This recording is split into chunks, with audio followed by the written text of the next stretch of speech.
I was born as Gary Busby in London in 1956, but I've been in the Middle East now for 25 years. I had a pretty normal English upbringing, I guess, you know, city boy, moved out to the new towns when I was a teenager. Fairly uneventful life, yeah, nothing to report about that at all, and definitely no religion in it. You know, I was never a Christian. That's no surprise. I guess that's most people. So I think I was typical in that respect. I was never convinced that I was doing the right thing on anything. You know, obviously my career wasn't necessarily the thing I wanted to do. You know, accountancy, like I say, yeah, it's a passport to being able to work wherever you like, but it's no fun. It's never set my heart on fire. And there was never anything else. You know, I was never entirely comfortable with other aspects of my life. So I was always trying different things, always trying to see, is it travel I want? Is it working with my hands, you know, fixing cars or building houses, you know, or painting or writing poetry? I tried all of these things. And, yeah, you can do them, but, you know, none of it quite clicked.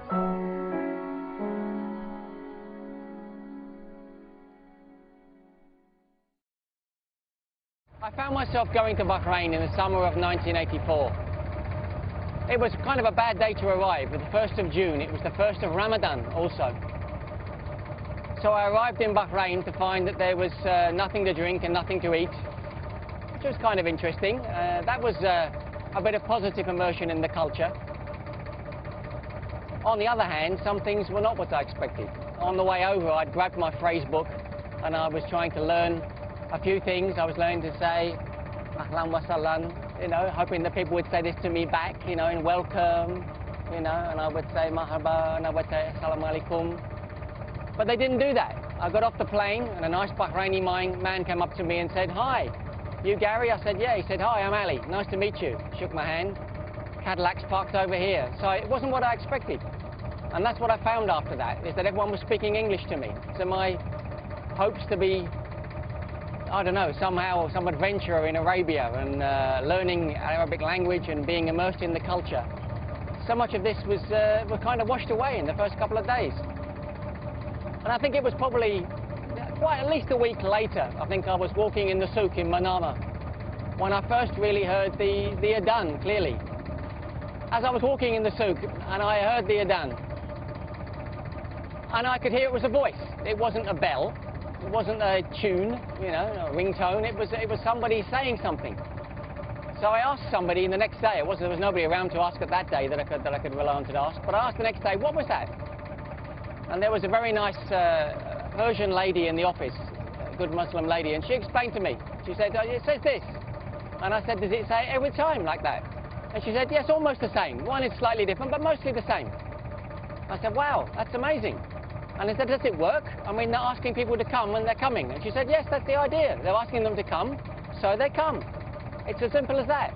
I said, "Well, that's absolutely great." And that's what I saw. And I saw the people coming to the mosque, and I was impressed by that, the way that all the men shut their shops and dropped their tools and got out of their taxi and locked it and went into the mosque. And I thought, this is pretty impressive. It's coming from the West, where once a week on a Sunday, maybe, and then only a maybe, 10% or less of the people might just wander to the church, perhaps. So this 5 times a day, jumping out of bed, jumping out of your office, leaping out of your car, whatever it was, to hurry into the mosque. 5 times! Wow, how can it be 5? It's too much. And I was just amazed. So I started to ask more questions, and I got answers, and I kind of started to gain some knowledge. In 1993, I moved to Turkey with the company I was working for at the time that was looking to open new business there. This was a great time for me, the beginning of one of the happiest times of my life. Turkey was probably the place I've been looking for all these years. I don't know what it was I was looking for, but I somehow seemed to find it there. There I was in Turkey. I hate not to use the word, but it's a real place. It's a place where the foreigners are in a tiny minority and the Turks run their own country. And you have to learn the language, you have to learn the customs, you have to behave as they do. You have to fit in. And this was just fantastic. This was, I think, what I needed. I needed to be able to find something that was that I could taste and smell and feel. One of the important things that happened during that time was that although Turkey is ostensibly a country of Muslims, of course it's a secular democracy, as they say, which means that the Muslims have to make their own way inside their own country. They're not made easy for them by the government, and so they have to do their own thing. When it comes to Ramadan, I was kind of surprised. I was ready for the Gulf approach, where immediately there was no drinks, no food or anything in the daylight hours, and life took on a different style, you know, with the different working hours and everything. None of this. They didn't have it. In Turkey, the normal life goes on, and the life of the Muslim there is just to fit in around that situation. And I soon realised there was two sorts of people. You know, there were those that fasted and stayed with it, and there were those that didn't. What I found was I fitted in best with the group which was fasting. I have no idea why that was. That I can't explain to this day. So it was in the first few days of my first Ramadan in Turkey that I thought, let me try this. And so immediately I tried to see if I could undergo the rigours of fasting.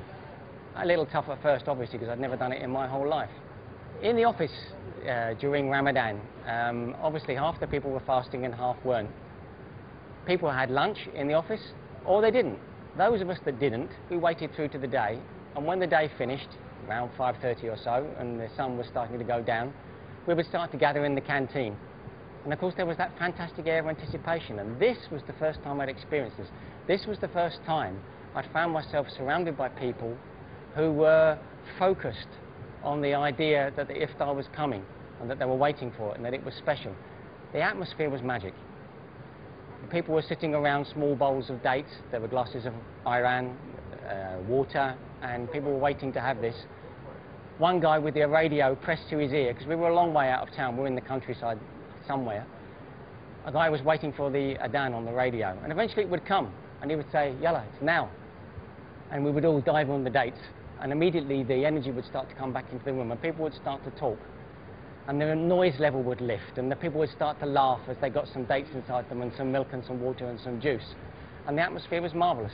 Then there'd be some shaking of hands and some exchange of some stories. How was your day today? Oh, it was a bit tough today. I was suffering a bit during the afternoon. Still, I wasn't a Muslim, but I was enjoying this. So it was between my first and second Ramadans in Turkey that I was finally able to visit mosques. I found I could go into a mosque ostensibly as a tourist.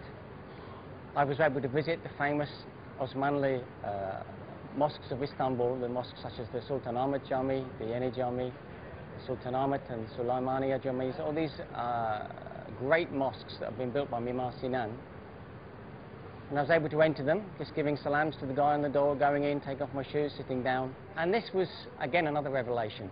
Sitting in the mosque, whether the guys were praying or not. And I could sit at the back, and nobody really minded. And I could absorb the atmosphere. Of course, I still didn't understand what they were doing.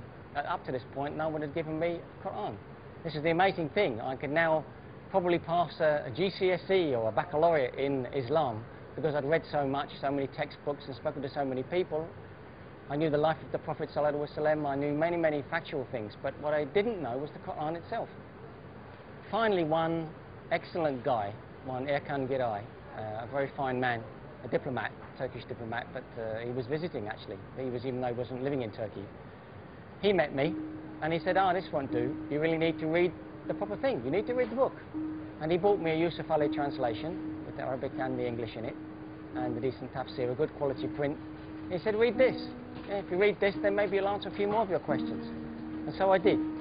Over some ensuing weeks and months after that, I read the Quran. And of course, I had made some questions, and I had to find a book on hadith. Not easy to find in English in Turkey, but you know, it can be done.